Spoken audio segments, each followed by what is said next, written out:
Sugar की इब्तदाई अलामात की बहुत ज़्यादा तफसील में जाने की बजाय आप याद रखें कि क्या आपकी उम्र 35 या 35 से ज़्यादा है और आपकी कमर की साइज़ यानी वेस्ट आपकी 35 या 35 से ज़्यादा है, तो आपने सिर्फ़ और सिर्फ 3 अलामात आपने याद रखनी है। उसमें सबसे पहले है आपकी रूटीन से ज़्यादा आपको भूख और प्यास लगना। सेकंड है आपकी रूटीन से ज़्यादा आपको बार बार पेशाब आना, ख़ास तौर पे रात के वक्त कम से कम एक या एक से ज़ायद मरतबा आपको वॉशरूम के लिए उठने की ज़रूरत महसूस होना। और तीसरा है बिला वजह जिस्म के किसी भी हिस्से में, ख़ास तौर पे जॉइंट्स में और मसल्स में किसी चोट के बग़ैर दर्द का एहसास होना। अब 35 साल के बाद पेट का निकलना और पेशाब ज़्यादा आना, भूख प्यास ज़्यादा लगना, जिस्म में दर्द रहना, ये किसी और बीमारी की अलामात भी हो सकती हैं। तो ये आप कैसे कंफर्म करोगे कि क्या ये शुगर तो नहीं हो सकती? उसके लिए ज़रूरी है कि आप एटलीस्ट 2 मरतबा खाली पेट आप अपना ब्लड शुगर लेवल चेक करवाएं। अगर खाली पेट शुगर टेस्ट करने से 126 यानी 126 मिलीग्राम पर डेसीलीटर से ज़्यादा आए, याद रखें 2 दफ़ा चेक करनी है। एक दिन चेक कर लें, एक आध दिन 2 दिन छोड़ के दोबारा चेक कर लें। अगर 126 मिलीग्राम पर डेसीलीटर से आए तो आप डायबिटिक हो सकते हैं। या इसका दूसरा तरीका ये है कि आप खाना खाने के 2 घंटे के अंदर अंदर आप रैंडम ब्लड शुगर यानी खाने के बाद वाली शुगर टेस्ट करें, और अगर ब्लड शुगर का रिज़ल्ट जो है 200 मिलीग्राम पर डेसीलीटर से ज़्यादा आए 2 दफ़ा चेक करने से,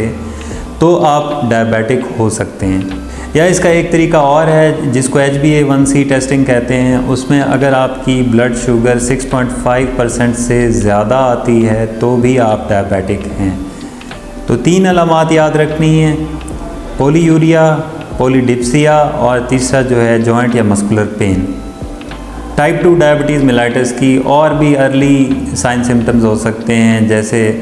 गम्स यानी मसूड़ों की सोजिश, गर्दन में काले धब्बे या निशानात जो कि आर्मपिट्स में भी हो सकते हैं, थाइज़ में भी हो सकते हैं, और साथ में हाइपरटेंसिव होना, वेट लॉस, ये चीज़ें भी हो सकती हैं। लेकिन आपने वो 3 जो हैं वो मेन याद रखनी है, पोलीडिप्सिया, पोलीयूरिया और तीसरी जो है जॉइंट या मस्कुलर पेन। अब ये बताने का मकसद ये है कि हमारे पास अक्सर पेशेंट्स आते हैं जो कि आते हैं फ्रोज़न शोल्डर के साथ, और वो शोल्डर में बहुत ज़्यादा पेन बताते हैं कि रात को यकदम से उनके शोल्डर में पेन स्टार्ट हो जाती है और उनके लिए लेटना मुश्किल हो जाता है। जब हम उनकी असेसमेंट करते हैं तो उसमें ना कोई मसल इंजरी होती है, ना जॉइंट के अंदर कोई प्रॉब्लम होती है, ना कोई ट्रॉमा की हिस्ट्री होती है, चोट की कोई हिस्ट्री नहीं होती, ना कोई थकावट की कोई हिस्ट्री होती है। तो जब हम उनसे पूछते हैं जो कि पॉसिबल कॉजेज़ हो सकती हैं फ्रोज़न शोल्डर की, जैसे उनकी कोई एंजियोग्राफी हुई है, कोई उनके थायराइड का इशू है, कोई खुदा न खास्ता उनको फालिज हुआ है, या कोई शोल्डर के आसपास कोई फ्रैक्चर हुआ है, अब ये चीज़ें भी नहीं होती। तो जब हम उनसे पूछते हैं क्या आपके शुगर तो नहीं है, तो कई पेशेंट हंसना शुरू हो जाते हैं। वो कहते हैं शुगर का ये शोल्डर की पेन के साथ क्या ताल्लुक़ है।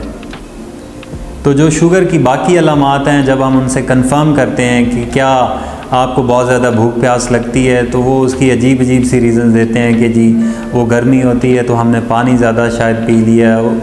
इसलिए भी हमें प्यास लगती है, वो हम आउटडोर में कोई काम करते हैं तो उस वजह से भी हमें पसीना बहुत ज़्यादा आता है तो हमें इसलिए प्यास ज़्यादा लगती है, हमारे होंठ अक्सर खुश्क रहते हैं। तो इस तरह की वो एक्सक्यूज़ेस देते हैं। दूसरा, जब उनसे पूछा जाता है क्या आपको रूटीन से ज़्यादा पेशाब तो नहीं आता, क्या आपको रात को पेशाब के लिए उठना तो नहीं पड़ता, तो वो इसकी भी उनके पास एक्सक्यूज़ होती हैं।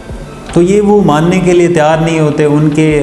एक्सप्लेनेशंस होती हैं इस तरह की कि शायद हमने रात में पानी ज़्यादा पी लिया है तो इसलिए हमें उठना पड़ जाता है, कभी कभार उठना पड़ जाता है,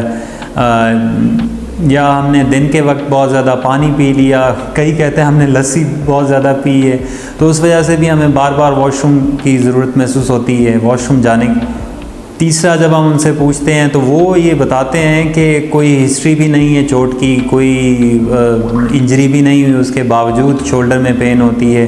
बाज़ केसेस में पाँव की तलियों में बहुत ज़्यादा जलन होती है, ख़ास तौर पे रात में पाँव की तलियों में जलन होती है, तो जब हम उनको इंसिस्ट करते हैं कि आप अपना ब्लड शुगर लेवल जो है वो चेक करवाएं, कहीं आपको टाइप 2 डायबिटीज़ मेलाइटिस तो नहीं हो सकती, क्योंकि उनमें बाकी प्री कंडीशंस जैसे थोड़ा सा मोटापा है, थोड़ा सा पेट बाहर निकले होना है, या उनकी जो एज है वो 35 प्लस होना है, ये चीज़ें उनमें होती हैं। तो उनमें फ्रोज़न शोल्डर की सिंगल कॉज जो है वो डायबिटीज़ मेलाइटिस ही बचती है, और वो बाज़ औक़ात कंफर्म भी हो जाती है, फिर वो मानते हैं कि जी यही वजह है, और उनको ये चेंजेस नज़र भी नहीं आती, क्योंकि ये काफ़ी देर से उनके साथ ये रूटीन मामलात बन चुके होते हैं, उनको कोई इसमें अब नॉर्मल लगता ही नहीं है, इतने अरसे से ये मामलात उनके साथ हो रहे होते हैं। तो याद रखें, एज 35 प्लस है, कमर की जो साइज़ या वेस्ट है अगर वो भी 35 प्लस है, बहुत ज़्यादा भूख प्यास लगती है, रूटीन से ज़्यादा वॉशरूम के लिए जाना पड़ता है, और तीसरा बिला वजह जिस्म के किसी भी जोड़ में, किसी भी जॉइंट और मसल्स में आपको बिला वजह पेन रहती है, तो ये शुगर की अलामात हो सकती हैं।